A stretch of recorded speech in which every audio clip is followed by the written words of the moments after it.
ਕਿ ਜਦੋਂ ਲੰਘਦਾ ਸੀ ਤੈਸ਼ ਦਵਾਉਂਦਾ ਸੀ, ਗਾਲਾਂ ਕੱਢਦਾ ਸੀ, ਸ਼ਰਾਬ ਪੀ ਕੇ ਇੰਨਾ ਕਮਲਾ ਹੋਇਆ ਹੁੰਦਾ ਸੀ। ਤੈਨੂੰ ਇਨਸਾਫ ਨਹੀਂ ਮਿਲਿਆ।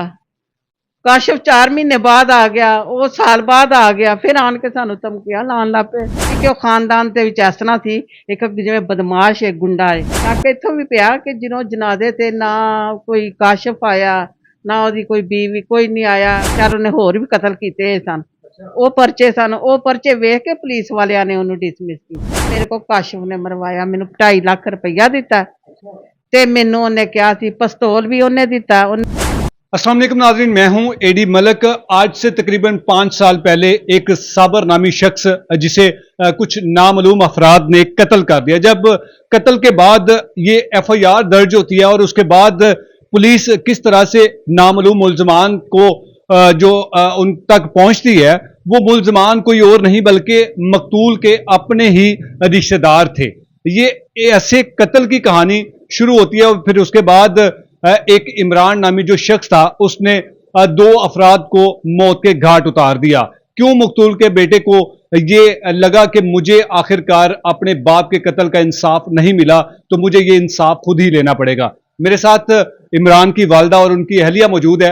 आप क्योंकि इमरान इस वक्त पुलिस की हिरासत में है और इन्हें ये खदशा है कि मुलजमान जो जिन्होंने इमरान को गिरफ्तार करवाया, जिन्होंने इमरान के वालिद को कत्ल किया, वो भी पुलिस के साथ उनका ताल्लुक है और इनको ये खदशा है कि कहीं ऐसा ना हो कि हमारे बेटे को किसी ऐसे मुकदमे में पुलिस मुकाबले में ना मारा जा सके। क्योंकि इस तरह के जो वाकयात आप देखते हैं कि पुलिस किस तरह से मुलजमान को दौरान कस्टडी उनका पुलिस मुकाबला करवा दिया जाता है और फिर उसी का कत्ल उसी के अपनों पर डाल दिया जाता है। तो ये असल में हकीकत क्या थी, किस तरह से मकतूल साबर को कत्ल किया उनके अपनों ने, आज इस कत्ल की जो वजह है वो हम इन्हीं की जुबानी जानते हैं कि क्यों इनके बेटे को फिर ये नौबत आई कि इन्होंने अपने बाप के कातलों को ही मौत के घाट उतार दिया। अस्सलाम वालेकुम मां जी। वालेकुम अस्सलाम। अच्छा मां जी, मैं दसो कि ਤੁਹਾਡੇ शोहर ਨੂੰ ਕਿੰਨੇ ਕਤਲ ਕੀਤਾ ਸੀ ਔਰ ਕਿਵੇਂ ਹੋਇਆ ਸੀ ਕਤਲ? बेटा इस तरह के मेरा शोहर ਜਿਹੜਾ ਨਾ ਉਹ ਗਏ ਸੀ ਪੁੱਲ ਤੇ, ਉਧਰੋਂ ਵਾਪਸ ਆਏ ਨੇ ਤੇ ਨਾ ਕਿਸੇ ਨੇ ਗੋਲੀਆਂ ਮਾਰ ਦਿੱਤੀਆਂ ਨੇ। ਉਸ ਵਕਤ ਸਾਨੂੰ ਨਹੀਂ ਪਤਾ ਚੱਲਿਆ ਕਿ ਗੱਲ ਕਿਸ ਤਰ੍ਹਾਂ ਹੋਈ ਹੈ, ਕਿੰਨੇ ਮਾਰੇ ਨੇ। ਇਸ ਤਰ੍ਹਾਂ ਹੀ ਪੁਲਿਸ ਵਾਲੇ ਆਏ ਨੇ, ਨਾਮਲੂਮਾ ਤੇ ਪਰਚਾ ਕਰਵਾ ਦਿੱਤਾ। ਜਦੋਂ ਪਰਚਾ ਕਰਵਾ ਦਿੱਤਾ ਹੈ ਤੇ ਲੋਕੀ ਹਰ ਬੰਦਾ ਹੀ ਪੁੱਛਦਾ ਹੈ ਕਿ ਇਹ ਬੰਦਾ ਬੜਾ ਭਲਾ ਮਾਨਸ ਸੀ, ਬੜਾ ਸ਼ਰੀਫ ਸੀ, ਤੇ ਇਹਦੇ ਨਾਲ ਇੰਨਾ ਜ਼ੁਲਮ ਕਿਉਂ ਹੋਇਆ। ਇਸ ਨਾਲ ਪਤਾ ਲੱਗ ਜਾਂਦਾ 2-4 ਦਿਨ ਬਾਅਦ। ਤੇ ਮੇਰਾ ਦੇਵਰ ਨਿਕਲਦਾ, ਇੱਕ ਮੇਰੇ ਨਨਾਣ ਦਾ ਬੇਟਾ ਨਿਕਲਦਾ। ਬੇਟਾ ਉਹ ਕਿ ਜਿਹਨੂੰ ਅਸੀਂ ਪਾਲਿਆ ਆ, ਸਾਡੇ ਘਰ ਆਂਦਾ ਜਾਂਦਾ ਸੀ, ਬਹਿੰਦਾ ਖਲੋਂਦਾ ਸੀ, ਖਾਂਦਾ ਪੀਂਦਾ ਸੀ। ਪਤਾ ਨਹੀਂ ਉਹਨੂੰ ਕਾਹਦੀ ਹਸਦ ਸੀ, ਮੇਰੇ ਬੱਚਿਆਂ ਕੋਲ ਕਾਹਦੀ ਜੈਲਸ ਸੀ।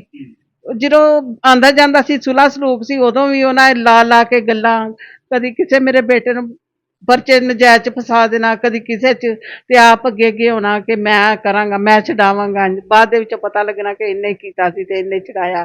ਪੈਸੇ ਸਾਡੇ ਕੋਲ ਲੈਣੇ ਕਿ ਇੰਨੇ ਪੈਸੇ ਦੇ ਦਿਓ ਤੇ ਮੈਂ ਛਡਾ ਦਿੰਦਾ। ਇਹਨਾਂ ਦਾ ਕੀ ਨਾਮ ਸੀ ਜਿਨ੍ਹਾਂ ਨੇ ਤੁਹਾਡੇ ਸ਼ੋਹਰ ਨੂੰ ਕਤਲ ਕੀਤਾ, ਤੁਹਾਡੇ ਦੇਵਰ ਤੇ ਤੁਹਾਡਾ ਜਿਹੜਾ ਭਤੀਜਾ ਸੀ? ਕਾਸ਼ਫ शरीफ काशफ हेड कांस्टेबल सी, सिपाही सी, लेकिन उन्हें इंज ही मार करके ना ते बड़ा कुछ उन्हें बड़ी जायदादां बनाईयां सी, बड़ा कुछ सी। यानी कि वो खानदान दे विच इस तरह सी, एक जिवें बदमाश है, गुंडा है। हाँ, ओहदा असर सलूक बड़ा सी। वो मालखाने दा इंचार्ज सी। ਮਾਂ ਜੀ, ਤੁਹਾਨੂੰ ਪਤਾ ਨਹੀਂ ਲੱਗਿਆ ਕਿ ਜੀ ਕੀ ਵਜ੍ਹਾ ਸੀ ਕਿ ਕਿਉਂ ਇਹਨੇ ਜਿਹੜਾ ਹੈਗਾ ਨਾ ਉਹ ਮੇਰੇ ਸ਼ੋਹਰ ਨੂੰ ਜਾਂ ਆਪਣੇ ਮਾਮੂ ਨੂੰ ਕਤਲ ਕਰਵਾ ਦਿੱਤਾ? ਉਹ ਨਾ ਪੈਸੇ ਮੰਗਦਾ ਸੀ, ਜਦੋਂ ਪੈਸੇ ਮੰਗਦਾ ਸੀ ਇਸ ਤਰ੍ਹਾਂ ਪਰਚੇ ਕਰਵਾਣੇ ਕਿ ਮੈਂ ਮਾਮੂ ਉਹਦੇ ਤੇ ਬੜਾ ਇਤਬਾਰ ਕਰਦੇ ਸਨ, ਉਹ ਬੜਾ ਇਤਬਾਰ ਕਰਦੇ ਸਨ। ਫਲਾਣੀ ਜਗ੍ਹਾ ਤੇ ਫੜਿਆ ਗਿਆ ਹੈ, ਨਜਾਇਜ਼ ਹੀ ਪਰਚਾ, ਸਾਨੂੰ ਪਤਾ ਹੀ ਨਾ ਹੋਣਾ, ਕਿਸੇ ਨਾ ਕਿਸੇ ਗੱਲ ਦੇ ਵਿੱਚ ਉਹਨੇ ਨਾ ਪਰਚਾ ਕਰਵਾ। ਆਪ ਪੁਲਿਸ ਵਾਲਾ ਸੀ ਨਾ, ਉਹਦਾ ਅਸਰ ਸਲੂਕ ਬੜਾ। ਕਾਸ਼ਫ ਪੁਲਿਸ ਦੇ ਵਿੱਚ ਹੈਗਾ ਸੀ? ਹਾਂਜੀ, ਪੁਲਿਸ ਦੇ ਵਿੱਚ। ਮੇਰੇ ਮੀਆਂ ਦੇ ਕੇਸ ਦੇ ਵਿੱਚੋਂ ਡਿਸਮਿਸ ਹੋਇਆ। ਕਿਵੇਂ ਡਿਸਮਿਸ ਹੋਇਆ ਸੀ? ਉਹਦੇ ਤੇ ਜਦੋਂ ਕਤਲ ਦਾ ਫਿਰ ਨਾਂ ਉਹਦਾ ਸਰੇਆਮ ਆ ਗਿਆ, ਪੁਲਿਸ ਉਹਨਾਂ ਨੂੰ ਫੜ ਲਿੱਤਾ ਤੇ ਫਿਰ ਉਹ ਸਰੇਆਮ ਆ ਗਿਆ। ਤੇ ਫਿਰ ਪੁਲਿਸ ਨੇ ਹੋਰ ਬੜੇ ਉਹਦੇ ਤੇ ਰੈਫਲਾਂ ਦੇ ਪਰਚੇ ਤੇ 2-4 ਉਹਨੇ ਹੋਰ ਵੀ ਕਤਲ ਕੀਤੇ ਸਨ। ਉਹ ਪਰਚੇ ਵੇਖ ਕੇ ਪੁਲਿਸ ਵਾਲਿਆਂ ਨੇ ਉਹਨੂੰ ਡਿਸਮਿਸ ਕੀਤਾ। ਇਹ ਫੜੇ ਕਿਸ ਤਰ੍ਹਾਂ ਗਏ ਸੀ ਕਿ ਜੀ ਕਾਸ਼ਿਫ ਨੇ ਤੇ ਤੁਹਾਡੇ ਦੇਵਰ ਨੇ ਜਿਹੜਾ ਹੈਗਾ ਨਾ ਉਹ ਤੁਹਾਡੇ ਸ਼ੋਹਰ ਨੂੰ ਕਤਲ ਕੀਤਾ ਸੀ? ਉਹ ਇਸ ਨਾਲ ਫੜੇ ਗਏ ਤੇ ਕਿ ਸਾਰੀ ਰੋਡ ਤੇ ਕੈਮਰੇ ਲੱਗੇ ਨੇ, ਤੇ ਕੈਮਰੇ ਲੱਗੇ ਨੇ। ਉਹਨਾਂ ਨੂੰ ਜਦੋਂ ਤਸਵੀਰਾਂ ਦਿਖਾਈਆਂ ਗਈਆਂ, ਉਹਨਾਂ ਨੇ ਕਿਹਾ ਤਸਵੀਰਾਂ ਦਿਖਾਈਆਂ ਤੇ ਇੱਕ ਮੇਰਾ ਦੇਵਰ ਹੈ ਉਹਨੂੰ ਦਿਖਾਈਆਂ ਤੇ ਉਹਨੇ ਪਛਾਣ ਲਿੱਤਾ ਕਿ ਇਹ ਨਾ ਆਰਫ ਨਾਮ ਮੇਰਾ ਦੇਵਰ ਸੀ। ਉਹਨੂੰ ਜਦੋਂ ਫੜਿਆ ਉਹਨੇ ਕਿਹਾ ਮੇਰੇ ਕੋਲ ਕਾਸ਼ਫ ਨੇ ਮਰਵਾਇਆ, ਮੈਨੂੰ 2.5 ਲੱਖ ਰੁਪਈਆ ਦਿੱਤਾ ਤੇ ਮੈਨੂੰ ਉਹਨੇ ਕਿਹਾ ਸੀ ਪਿਸਤੌਲ ਵੀ ਉਹਨੇ ਦਿੱਤਾ। ਉਹਨੇ ਚੰਦ ਦਿਨ ਪਹਿਲਾਂ ਨਾ ਆਪਣੀ ਪਿਸਤੌਲ ਗੁੰਮਸ਼ੁਦਾ ਦਾ ਨਾ ਪਰਚਾ ਕਰਵਾ ਦਿੱਤਾ ਸੀ ਤੇ ਕਾਸ਼ਫ ਨੇ ਤੇ ਫਿਰ ਉਹਨੇ ਆਪਣੀ ਇੱਥੇ ਬੰਸਪੁਰੇ ਦੇ ਵਿੱਚ ਉਹਨੇ ਆਪਣੀ ਡਿਊਟੀ ਲਵਾ ਲਈ ਕਿ ਮੈਂ ਡਿਊਟੀ ਦੇ ਉੱਤੇ। ਉਹ ਤੇ ਜਦੋਂ ਜਨਾਜ਼ੇ ਤੇ ਨਹੀਂ ਆਏ ਨਾ, ਸ਼ੱਕ ਇੱਥੋਂ ਵੀ ਪਿਆ ਕਿ ਜਦੋਂ ਜਨਾਜ਼ੇ ਤੇ ਨਾ ਕੋਈ ਕਾਸ਼ਫ ਆਇਆ ਨਾ ਉਹਦੀ ਕੋਈ ਬੀਵੀ ਕੋਈ ਨਹੀਂ ਆਇਆ, ਇਹ ਭਰਾ ਵੀ ਨਹੀਂ ਆਇਆ। ਫਿਰ ਲੋਕਾਂ ਨੇ ਤਫਤੀਸ਼ ਕੀਤੀ ਕਿ ਇਹ ਬੰਦੇ ਤੇ ਉਹਨਾਂ ਦੇ ਘਰ ਆਉਂਦੇ ਜਾਂਦੇ ਸੀ, ਬਹਿੰਦੇ ਖਾਂਦੇ ਸੀ, ਇਹ ਕਿਉਂ ਨਹੀਂ ਆਏ। ਜਦੋਂ ਉਹਨਾਂ ਤੀਕਰ ਗੱਲ ਪਹੁੰਚੀ ਤੇ ਉਹ ਫੜੇ ਗਏ। ਮਾਜੀ ਕਤਲ ਤੋਂ ਪਹਿਲੇ ਵੀ ਆਣ ਜਾਣ ਹੈ ਸੀ, ਬੋਲਚਾਲ ਠੀਕ ਸੀ? ਆਣ ਜਾਣ ਹੈ ਸੀ, ਪੁੱਤਰ ਆਂਦਾ ਸੀ, ਰੋਟੀ ਖਾਂਦਾ ਸੀ, ਮਾਮਾ ਉਹਦੀ ਇੰਨੀ ਇੱਜ਼ਤ ਕਰਦਾ ਸੀ, ਬੜਾ ਹੀ ਕੁਛ। ਲੇਕਿਨ ਪਤਾ ਨਹੀਂ ਮਾਮੇ ਦਾ ਕਿਹੜਾ ਸੁੱਖ ਸੀ ਜਿਹੜਾ ਉਹਦੇ ਕੋਲ ਬਰਦਾਸ਼ਤ ਨਹੀਂ ਹੋਇਆ। ਕੋਈ ਦੁਸ਼ਮਣੀ ਨਹੀਂ ਸੀ ਪਹਿਲਾਂ, ਕੋਈ ਨਹੀਂ। ਇਹਨਾਂ ਨੇ ਪਹਿਲ ਕੀਤੀ ਹੈ, ਇਹਨਾਂ ਨੇ ਮੇਰੇ ਇਸ ਉਮਰ ਦੇ ਵਿੱਚ ਉਹਨੂੰ ਇੰਨੀਆਂ ਗੋਲੀਆਂ ਮਾਰੀਆਂ ਤੇ ਉਹ ਚਲੇ ਗਏ। ਤੇ ਫਿਰ ਮੇਰੇ ਪੁੱਤਰ ਨੂੰ ਇਨਸਾਫ ਨਹੀਂ ਮਿਲਿਆ। ਕਾਸ਼ਫ 4 ਮਹੀਨੇ ਬਾਅਦ ਆ ਗਿਆ, ਉਹ ਸਾਲ ਬਾਅਦ ਆ ਗਿਆ, ਫਿਰ ਆਣ ਕੇ ਸਾਨੂੰ ਧਮਕੀਆਂ ਲਾਉਣ ਲੱਗ ਪਏ। ਫਿਰ ਆ ਬਾਹਰ ਰੋਡ ਦੇ ਤੇ ਤੁਸੀਂ ਕਿਸੇ ਮਹੱਲੇਦਾਰ ਕੋ ਪੁੱਛ ਸਕਦੇ ਜੇ, ਉਹ ਸ਼ਰਾਬ ਬੜੀ ਪੀਂਦਾ ਸੀ। ਸ਼ਰਾਬ ਪੀ ਕੇ ਉਹਨੇ ਗੋਲੀਆਂ ਚਲਾਉਂਦਿਆ ਲੰਘਣਾ ਸਾਨੂੰ, ਮੇਰੇ ਬੇਟਿਆਂ ਨੂੰ ਗਾਲਾਂ, ਬੁੱਝ ਲਓ ਅੰਦਰ ਵੜ ਗਏ ਜੇ, ਬੁੱਝ ਲਓ ਬਾਹਰ ਨਿਕਲੋ, ਇਸ ਤਰ੍ਹਾਂ ਉਹਨੇ ਰੋਲਾ ਪਾਉਣ ਤੈਸ਼ ਦਿਲਾਉਂਦਾ ਸੀ ਬੇਟਿਆਂ ਨੂੰ ਤੁਹਾਡੇ? ਬੇਟਿਆਂ ਨੂੰ। ਹੋ ਸਕਦਾ ਮੇਰੇ ਬੇਟੇ ਇਹ ਕੰਮ ਨਾ ਕਰਦੇ, ਲੇਕਿਨ ਉਹਨਾਂ ਨੇ। ਜਿਹੜਾ ਤੁਹਾਡਾ ਬੇਟਾ ਇਮਰਾਨ ਜਿਹੜਾ ਇਸ ਵਕਤ ਪੁਲਿਸ ਦੀ ਹਿਰਾਸਤ ਵਿੱਚ ਹੈ, ਉਹ ਕੀ ਕੰਮ ਕਰਦਾ ਸੀ? ਉਹਦਾ ਨਾ ਦੁਕਾਨ ਸੀ, ਮੋਟਰਸਾਈਕਲਾਂ ਦਾ ਸ਼ੋਰੂਮ ਸੀ, ਵੱਡਾ ਸੀ, ਘਰ ਦਾ ਕਾਰੋਬਾਰੀ ਸੀ। ਫਲਾਵਰਾਂ ਦੀ ਸਾਡੀ ਦੁਕਾਨ ਹੈ ਪੁੱਲ ਦੇ ਉੱਤੇ, ਉੱਥੇ ਬਹਿੰਦਾ ਖਲੋਂਦਾ ਸੀ, ਸਾਰੇ ਕੰਮ। ਇਹ ਛੋਟਾ ਭਰਾ ਹੈ, ਦੁਕਾਨ ਸੀ ਉਹਦੀ, ਵਰਕਸ਼ਾਪ ਉੱਤੇ ਮੋਟਰਸਾਈਕਲਾਂ ਦਾ ਆਂਦਾ ਜਾਂਦਾ ਸੀ। ਫਿਰ ਵਰਕਸ਼ਾਪ ਸਟੀਲ ਸ਼ਾਪ ਸਾਡੀ ਨਾ ਦੁਕਾਨ ਸੀ ਇੱਕ ਜੀ ਕਿਸ਼ਤਾਂ ਦੀ ਉੱਤੇ। ਮਸਲਾ ਇਸ ਤਰ੍ਹਾਂ ਇਹ ਵੱਡਾ ਸੀ ਨਾ ਤੇ ਛੋਟੇ ਸੀ, ਇਹਨਾਂ ਨੂੰ ਅੱਗੇ ਲਾ ਆਪ ਉਹ ਸਾਰਾ ਵੱਡਿਆਂ ਵਾਲਾ ਕੰਮ ਕਰਦਾ ਸੀ, ਬਹਿੰਦਾ ਖਲੋਂਦਾ ਸੀ ਤੇ ਭਰਾ ਸੀ ਇਹ ਛੋਟੇ ਸੀ।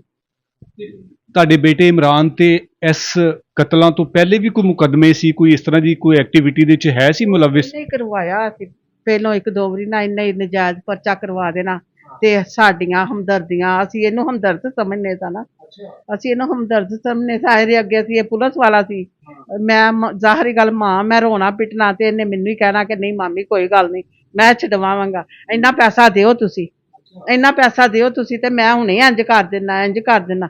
ਕਾਸ਼ਫ ਖੁਦ ਹੀ ਪਰਚੇ ਕਰਵਾਉਂਦਾ ਸੀ? ਖੁਦ ਹੀ ਪਰਚੇ ਕਰਵਾਉਂਦਾ ਸੀ, ਮੁੜ ਕੇ ਖੁਦ ਹੀ ਪੈਸੇ ਸਾਡੇ ਕੋਲ ਲੈ ਕੇ ਤੇ ਮੁੜ ਕੇ ਦੂਸਰੇ ਦਿਨ ਛਡਾ ਵੀ ਉਸੇ ਵੇਲੇ ਛਡਾ ਲਿਆਂਦਾ ਸੀ। ਤੁਹਾਡੇ ਬੇਟੇ ਨੇ ਇਹਨਾਂ ਨੂੰ ਕਤਲ ਕਿਉਂ ਕੀਤਾ?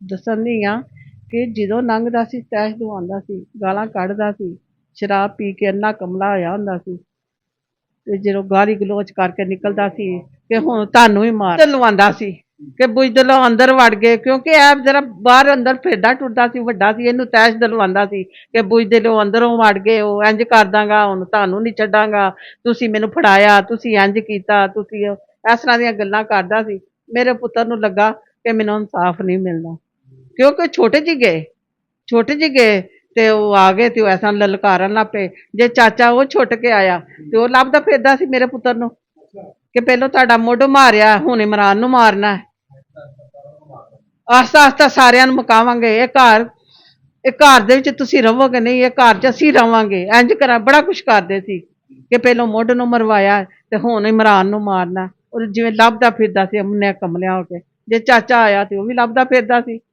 ਕਦੀ ਕਿਸੇ ਨੇ ਕਹਿਣਾ ਉੱਥੇ ਖਲੋਤਾ, ਕਿਸੇ ਨੇ ਕਹਿਣਾ ਉੱਥੇ ਖਲੋਤਾ, ਕਿਸੇ ਨੇ ਕਹਿਣਾ ਉੱਥੇ ਖਲੋਤਾ।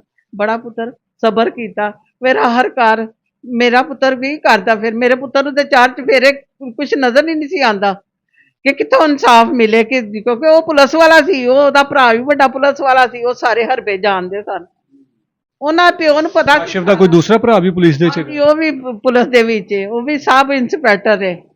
ਹਾਂ, ਉਹ ਰਹਿੰਦਾ ਖੁੰਦਾ, ਉਹ ਵੀ ਸਾਡੇ ਤੇ ਚੜਾਈਆਂ ਕਰਨ ਲੱਗ ਪਿਆ। ਪਹਿਲੋਂ ਜਦੋਂ ਮਾਮਾ ਗਿਆ ਤੇ ਉਹਦੇ ਉੱਤੇ ਲੇਟਦਾ ਸੀ, ਆਣ ਕੇ ਰੋਂਦਾ ਸੀ ਕਿ ਮੇਰਾ ਮਾਮਾ। ਜਦੋਂ ਵੇਖਿਆ ਕਿ ਮੇਰੇ ਭਰਾ ਨੇ ਇਹ ਕੰਮ ਕੀਤਾ, ਫਿਰ ਉਹ ਵੀ ਨਾਲ ਉਹਦੇ ਰਲ ਗਿਆ। ਉਹਦਾ ਕੀ ਨਾਮ ਜੀ ਜਿਹੜਾ ਸਬ ਇੰਸਪੈਕਟਰ? ਆਸਫ ਸ਼ਰੀਫ। ਉਹ ਹਾਜ਼ਰ ਸਰਵਿਸ ਹੈ? ਹਾਂਜੀ ਉਹ ਹਾਜ਼ਰ ਸਰਵਤ ਹੈ। ਉਹ ਕੀ ਕਹਿੰਦਾ ਜੇ ਤੁਹਾਨੂੰ ਕੁਝ ਸਮਝਾਉਣ ਦੀ, ਕੋਈ ਸੁਲ੍ਹਾ ਦੀ, ਕੋਈ ਮਾਫੀ ਤਲਾਫੀ ਦੀ ਨਹੀਂ ਕੋਸ਼ਿਸ਼ ਕਰਦਾ? ਮੈਂ ਬੜੀ ਗਈ ਹਾਂ ਉਹਨਾਂ ਦੇ ਘਰ, ਮੈਂ ਬੜਾ ਗਈ ਹਾਂ ਉਹਨਾਂ ਦੇ ਘਰ, ਹੱਥ ਮੈਂ ਆਪਣੇ ਸਾਰਿਆਂ ਨੂੰ ਭੇਜਿਆ ਹੈ, ਹੱਥ ਪੈਰ ਵੀ ਜੋੜੇ ਨੇ। ਇਹੋ ਹੀ ਕਹਿੰਦੇ ਸੀ ਇੰਜ ਕਰ ਦਾਂਗੇ, ਇੰਜ ਕਰ ਦਾਂਗੇ, ਬਸ ਐਂ ਅੱਗੋਂ ਧਮਕੀਆਂ ਹੀ ਦਿੰਦੇ ਸੀ। ਸਾਡੇ ਨਾਲ ਸਿੱਧੀ ਗੱਲ ਕੋਈ ਨਹੀਂ ਕਰਦੇ ਸੀ, ਸਿੱਧੀ ਕੋਈ ਗੱਲ ਨਹੀਂ ਸੀ ਕਰਦੇ। ਬਸ ਇਸ ਤਰ੍ਹਾਂ ਹੀ ਸਾਨੂੰ 5 ਮਹੀਨੇ ਸਾਲਾਂ ਤੋਂ ਨਾ ਸਾਡੇ ਨਾਲ ਇੰਜ ਹੀ ਹੋਣ ਡਿਆ ਸੀ। ਪਹਿਲ ਅਸੀਂ ਨਹੀਂ ਕੀਤੀ, ਇਹਨਾਂ ਨੇ ਪਹਿਲਾਂ ਉਹਨਾਂ ਦੇ ਪਿਓ ਨੂੰ ਮਾਰਿਆ, ਮੁੜ ਕੇ ਉਹਨਾਂ ਦੇ ਮਗਰ ਚੜ ਗਏ ਨੇ। ਫਿਰ ਉਹ ਬੱਚਾ ਸੀ, ਤੁਹਾਨੂੰ ਪਤਾ, ਫਿਰ ਰੋਜ਼ ਇੱਕ ਬੰਦੇ ਨੂੰ ਤੈਸ਼ ਦਵਾਇਆ ਜਾਵੇ, ਰੋਜ਼ ਹੀ ਦਵਾਇਆ ਜਾਵੇ। ਮੈਂ ਕਰਾਨੀ ਮਾਨੀ ਗੱਲਾਂ ਕਰਨੀਆਂ ਪੁੱਤਰ, ਮੈਂ ਵਜ਼ੂ ਕੀਤਾ ਬਿਨੇ ਸ਼ੱਕ ਦੀ ਤੁਸੀਂ ਕੁਰਾਨ ਪਾਕ ਲੈ ਆਵੋ, ਮੈਂ ਉਹਦੇ ਤੇ ਹੱਥ ਰੱਖ ਕੇ ਆ ਗੱਲਾਂ ਕਰਨ ਨੂੰ ਤਿਆਰ ਆ। ਤੁਹਾਡੇ ਪੁੱਤਰ ਨੂੰ ਮਜਬੂਰ ਕੀਤਾ ਗਿਆ? ਮੇਰੇ ਪੁੱਤਰ ਨੂੰ ਮਜਬੂਰ ਕੀਤਾ ਗਿਆ, ਮੇਰੇ ਪੁੱਤਰ ਨੂੰ ਮਜਬੂਰ ਕੀਤਾ ਗਿਆ। ਤੁਹਾਡੇ ਬੇਟੇ ਨੂੰ ਵੀ ਮਜਬੂਰ ਕੀਤਾ ਔਰ ਤੁਹਾਡੇ ਸ਼ੋਹਰ ਨੂੰ ਵੀ ਬੇਗੁਨਾਹ ਨੂੰ ਕਤਲ ਕੀਤਾ? ਨਾ ਉਹਨਾਂ ਨੂੰ ਤਾਂ ਪਤਾ ਹੀ ਨਹੀਂ ਸੀ, ਉਹਨਾਂ ਨੂੰ ਤਾਂ ਪਤਾ ਹੀ ਨਹੀਂ ਸੀ ਇਸ ਚੀਜ਼ ਦਾ ਕਿ ਹੁੰਦਾ ਨਾ ਮੇਰੇ ਨਾਲ ਇਹਨਾਂ ਭਨੇਵਿਆਂ ਨੇ। ਹੋ ਸਕਦਾ ਉਹ ਜ਼ਿੰਦਾ ਰਹਿੰਦੇ ਜਾਂ ਬਚ ਜਾਂਦੇ ਤੇ ਉਹ ਦੱਸਦੇ, ਪਛਾਣ ਲਿੱਤਾ ਸੀ ਉਹਨਾਂ ਨੇ। ਜੀ ਹੁਣ ਤੁਸੀਂ ਕੀ ਚਾਹੁੰਦੇ ਹੋ, ਕੀ ਹੋਣਾ ਚਾਹੀਦਾ? ਮੈਂ ਤੇ ਇਹ ਹੀ ਚਾਹਨੀ ਆ, ਦੇਖੋ ਉਹਨਾਂ ਨੇ ਵੀ ਕੀਤਾ ਸੀ, ਉਹਨਾਂ ਨੇ ਵੀ ਕੀਤਾ ਸੀ ਤੇ ਮੇਰੇ ਪੁੱਤਰ ਨੇ ਵੀ ਮਜਬੂਰ ਹੋ ਕੇ ਕੀਤਾ। ਜੋ ਇਨਸਾਫ ਹੁੰਦਾ ਨਾ, ਜੇ ਕਾਨੂੰਨ ਦੇ ਵਿੱਚ ਜੋ ਵੀ ਹੈ ਤੇ ਇਨਸਾਫ ਦਿੱਤਾ ਜਾਵੇ। ਹੁਣ ਵੀ ਮੈਰਿਟ ਤੇ ਮੇਰੇ ਪੁੱਤਰ ਨਾਲ ਕੋਈ ਨਜਾਇਜ਼ ਨਾ ਕੀਤੀ ਜਾਵੇ, ਨਜਾਇਜ਼ ਨਾ ਕੀਤੀ ਜਾਵੇ। ਜਾਇਜ਼ ਤੁਸੀਂ ਮੈਨੂੰ ਦੱਸਿਆ ਕਿ ਜੀ ਤੁਹਾਨੂੰ ਕੋਈ ਡਰ ਹੈ ਕਿ ਜੀ ਕਿਧਰੇ ਪੁਲਿਸ ਮੁਕਾਬਲੇ 'ਚ ਨਾ ਮਰਵਾ ਦੇਣ? ਮੁਕਾਬਲੇ 'ਚ ਨਾ, ਉਹ ਪੁਲਿਸ ਵਾਲਾ ਏ, ਉਹਦਾ ਅਸਲ ਸੂਕ ਬੜਾ ਏ। ਉਹਨੇ ਹੁਣ ਵੀ ਮੇਰਾ ਪੁੱਤਰ ਜਿਹੜਾ ਨਾ, ਉਹਦੇ ਤੇ ਨਜਾਇਜ਼ ਪਰਚੇ ਬੜੇ ਕਰਵਾਏ ਨੇ ਹੁਣ ਵੀ। ਇਮਰਾਨ ਤੇ ਉਹਨੇ ਪਰਚੇ, ਕੋਈ ਕਾਨੇ ਦਾ ਕਰਾਇਆ ਹੈ, ਕੋਈ ਕਿਤੇ ਕਰਾਇਆ ਹੈ। ਸਾਨੂੰ ਕਿਸੇ ਨਾਲ ਕੋਈ ਗਰਜ ਨਹੀਂ ਸੀ, ਮੇਰੇ ਪੁੱਤਰ ਦਾ ਇਹ ਕੰਮ ਸੀ, ਉਹਨੇ ਕੀਤਾ ਏ, ਉਹਨੇ ਕੀਤਾ ਏ।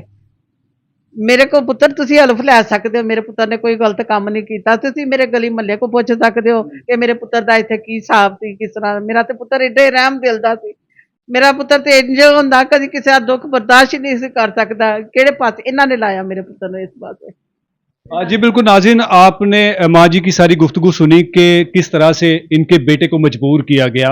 हम इमरान की अहलिया से भी जानते हैं कि उनको उन्होंने कुछ क्या बताया था कि जी मैं अगर अपने इस कज़न को और अपने चाचू को कत्ल करूंगा तो किस वजह से करूंगा, या फिर अब इनको क्या लगता है क्या कानून जो है वो इमरान को क्या सजा देगा। आइए इनसे बात करते हैं।